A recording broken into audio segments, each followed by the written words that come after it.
We will now head on to the last session for the day. Jobs we make, entrepreneurship for a sustainable future. I would like to call on stage Dr. Ashok Khosla, Chairman, Development Alternatives Group. Dr. Ashok Khosla is the Chairman of the Development Alternatives Group. Earlier, he was the Director of the Office of Environment, Government of India, and Director Infoterra in the United Nations Environment Programme. He is the President of the Club of Rome and has been a member of the governing bodies of the World Economic Forum in Davos, IUCN, WWF, IISD, and the Stockholm Environment Institute, WETV, and several other Indian and international organizations. He has been a board member of many government, industry, and NGO bodies in India, including the National Security Advisory Board, the Science Advisory Committee to the Cabinet, and the National Environment Council. Dr. Khosla has also authored more than 300 papers and articles. He was bestowed with the UNEP Science Policy Lifetime Award in 2016 for his services to the environment and the betterment of the lives of others. He also received the Zayed International Prize for Scientific and Technological Achievement in Environment. Together with the Development Alternatives Group, he won the United Nations Sasakawa Environment Prize in 2002, the premier global prize in the field awarded by the UN Secretary General. Ladies and gentlemen, over to Dr. Khosla. Please, a huge round of applause.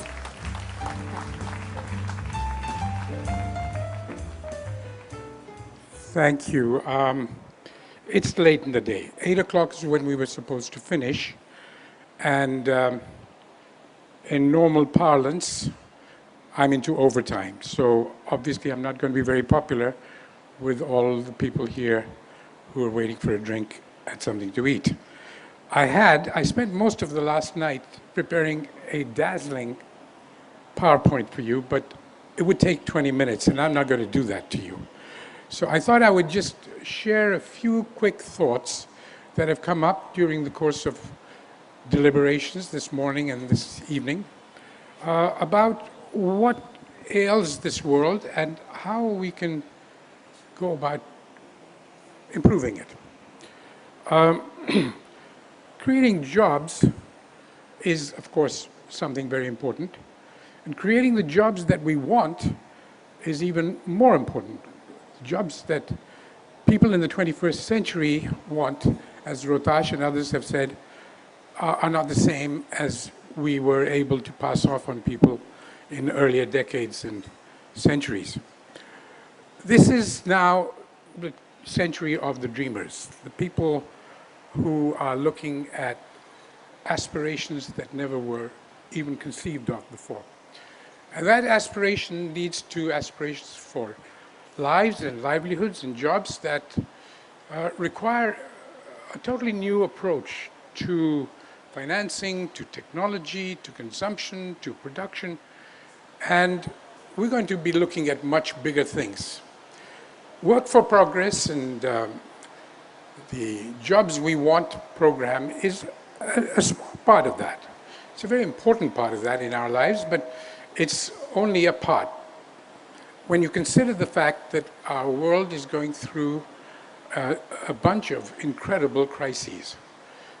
Today we know there's very few people in this audience who would not know the dangers posed to us by climate change, by species extinction, by sea level rise, by the destruction of our life support systems on virtually every front. Desertification, which is taking over 10,000 square kilometers of India's land every year. We're losing our forests in spite of all the efforts of government. We have more or less lost most of our mighty rivers, and those few that we have left, we are massacring as we go. So jobs is a part of the issue that we have to deal with on what we might call global and national level issues, which really are about resources and environment and how the life support systems sustain us. Jobs have a lot to do with that. And then there is, of course, the local jobs, the local issues. The local issues are pollution, massacring of our soils, again, our water bodies, all our forests at the local level. So, in a sense, jobs have something to do with each individual. To have a meaningful, dignified, decent job is something that everyone is entitled to. But those jobs must also deal with these bigger crises.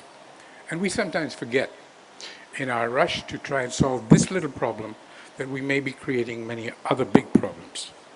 So what we've tried to do in this program of Work for Progress, work for progress, work for profit, work for the planet, work for people, in essence is to try and throw away the old ways of doing things and find ways in which when we create a better life for an individual, we're also creating a better future for the environment that supports that individual.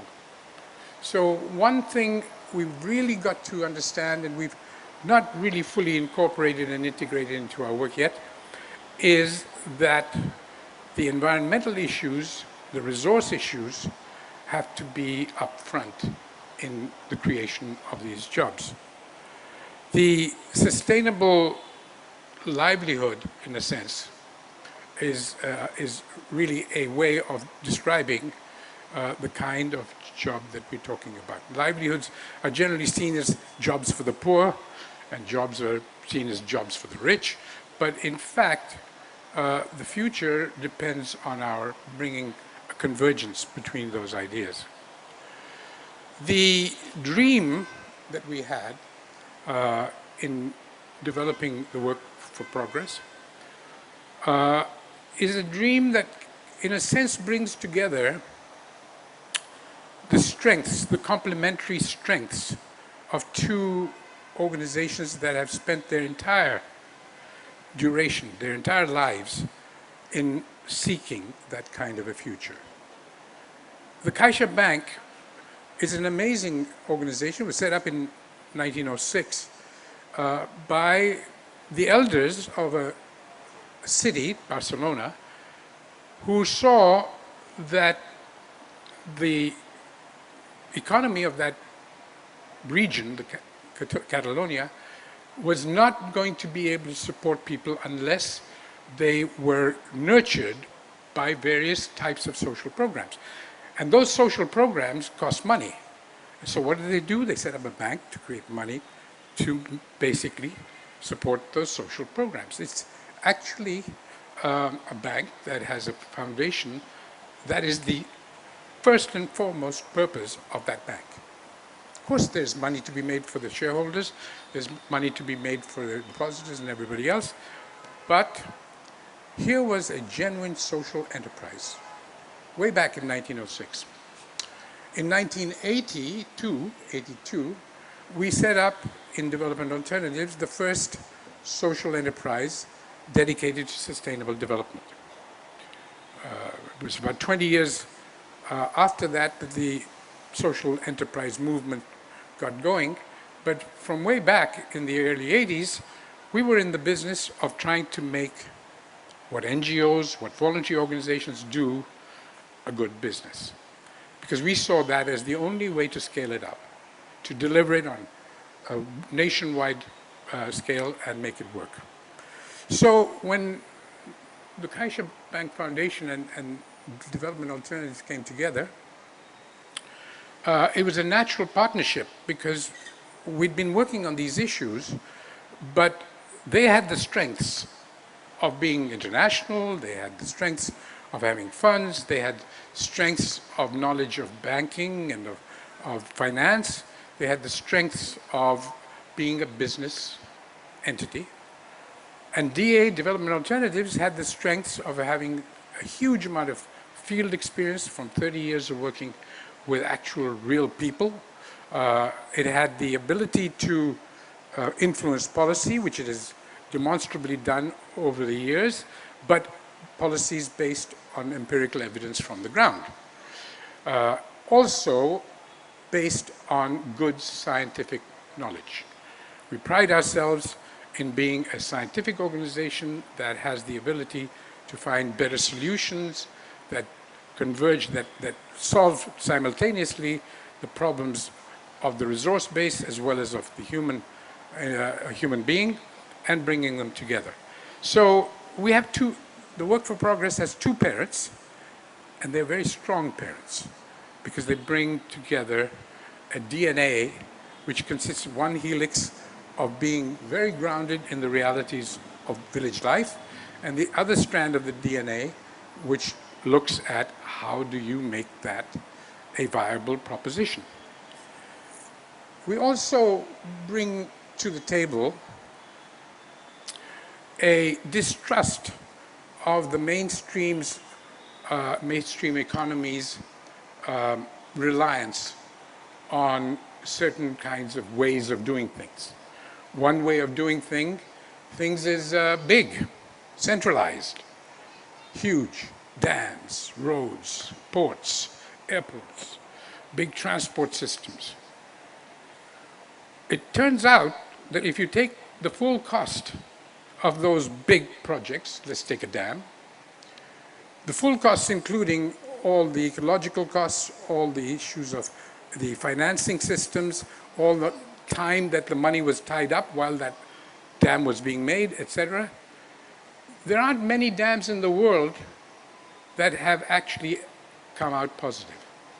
Their returns, if you add everything up, real costs and real benefits, are very often, if not almost always, negative.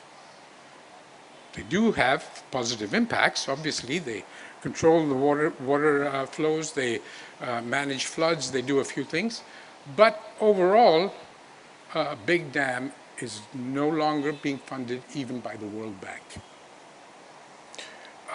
Small dams, on the other hand, the kinds that we make in Bundelkhand, they have a return on investment, believe it or not, there are some bankers here, of 500, 600, 700% per year in purely monetary terms.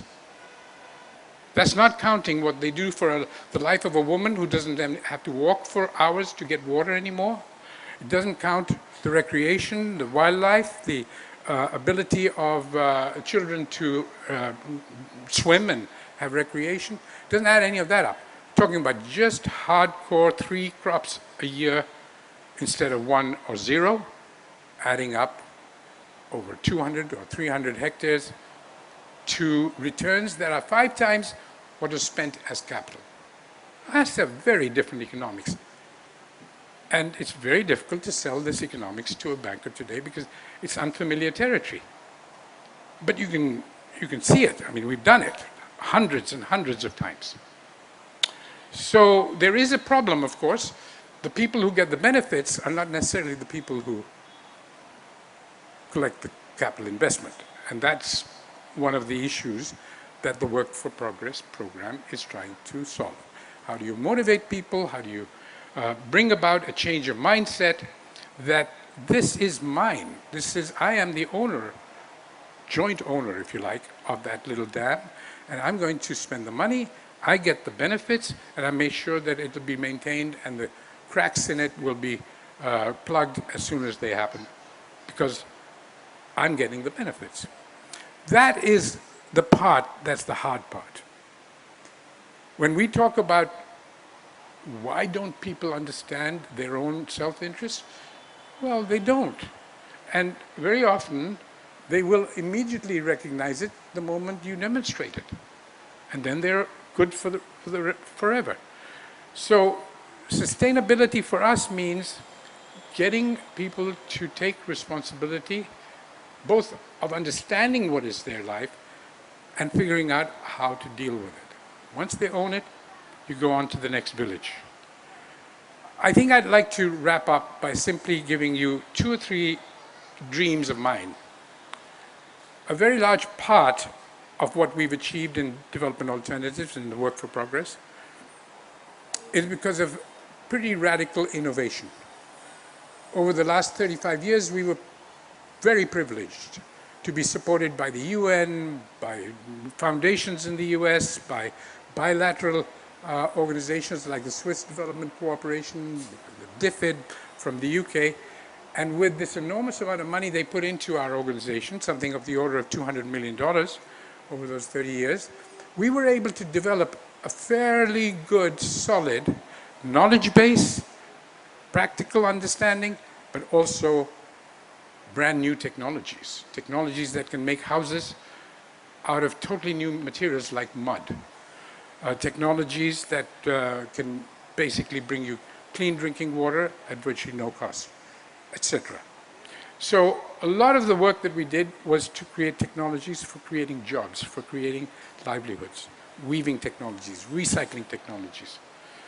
And one of our favorite areas is creating wealth from waste, from taking wastes, mining wastes, industrial waste, power station waste, domestic waste, and making them into valuable products. Like that lady who with the cow dung and the vermicomposting. But on a much more mechanical and a larger scale, which can even work in the city. That funding, that support for research has dried up. There is virtually no support for civil society to be able to develop solutions that they see as being essential. My dream is that sometime somebody is going to wake up, whether it's governments or foundations or whoever it may be, that investing one, and we have evidence for this, investing 1 rupee in research gives you immediate return of 10 rupees within 2 years, 3 years, and hundreds of rupees every year after that. Research is why Taiwan and Korea and Japan and China and the US and Germany are the economies they are. They got some things wrong because their priorities and their value systems were not right. But India does not invest in research, and frankly, until it does, it will not solve these problems. The second issue is really that institutional framework that nurtures civil society, that actually sees civil society as a friend of the people rather than an enemy of the authority, is extremely important. I'm afraid many countries, including mine, are going through a rough period on that. Today, there are dozens of countries where to be an NGO is being seen as kind of being an enemy of the public. And that's not going to solve the problems we've been talking about. Because it's the NGOs and the voluntary agencies that actually deliver those services on the ground. And the third area is that we've got to get out of our narrow, silo-based thinking, and I think 2 or 3 people said that this evening, and look at the systems. Look at the ways things interact. How do you extract value? How do you get 2 + 2 to get you 22 if you are going to be able to deliver useful solutions? So these are the kinds of 3 or 4 dreams that I have. My colleagues have done a wonderful job, and I appreciate their having brought the Work for Progress together with their partners in Kaisha Foundation to this stage, and I think it's going to go very far. But behind that, in the background, there are a lot of problems that are going to stop them from achieving what they want to do unless we take care of these kinds of issues. So I want to thank you for your patience, and there's a lot of stuff beckoning from there. So I'm going to hand over to Pat. If you could just stay for a moment. Another round of applause, please, for Dr. Khosla. It's been my privilege and that of several of my colleagues to have started our professional journeys from Dr. Khosla's garage. And thank you once again for setting an even bigger challenge and higher targets for us. We'll try and do our best. Thank you.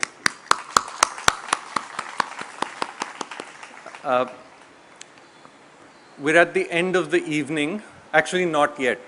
because there's much more that's going to happen, not just in terms of refreshments that are available, but I'm quite sure in terms of the richness of dialogue that will take place over the next hour or so. Before we step out from this arena, I'd like to thank the people who have made this possible. And I wish I could have 10 or 15 minutes to thank everyone who's been part of the process, but unfortunately I will not be able to do so. I would, however, like to first of all thank His Excellency the Ambassador and your wife for having invited us to your home this evening and for making all of this possible. I'd like to then thank Princess Christina, Ariadna, Marta, and all of your wonderful colleagues at the Lakshya Banking Foundation, and in fact the bank, as we get to know more and more of them, for your generous support and involvement. I think that's been truly inspirational, in addition to the support that you've been providing us. I'd also like to thank all of our partner organizations. Many of us are here, many of them are here this evening. The work that has happened in this program would never have been possible without the dedication, the commitment, the long hours, the tears, the sweat that have been put in by our partners in Bundelkhand and in eastern Uttar Pradesh. I wish I could name everyone. Not just the civil society organizations, but people who've been involved from government departments, banks, training institutes, a wide range of partners there. And of course, the entrepreneurs who have, as was pointed out in our coalition meeting day before yesterday in Mirzapur, taken enormous risks. We're quite conscious of the fact that most of us involved in the Work for Progress program have an immense amount of security in our lives, and the risks that are being taken by the entrepreneurs themselves, particularly the women who have stepped out to not just change their lives, but as we've seen in some instances, change the lives of entire communities. So I'd like to thank all of our entrepreneurs, not just the ones who are here today, but elsewhere. And that, unfortunately, as I said, I wish I could go on and on, is where I'll have to stop for now. My apologies to everyone who's been involved, the team that has helped stage this event, and my colleagues. I wish I could do justice to the effort that you put in this event. Thank you so much. And thank you everyone for being with us this evening. May I now invite you to step across to the lawns to have a bite to eat and something to drink. Thank you very, very much.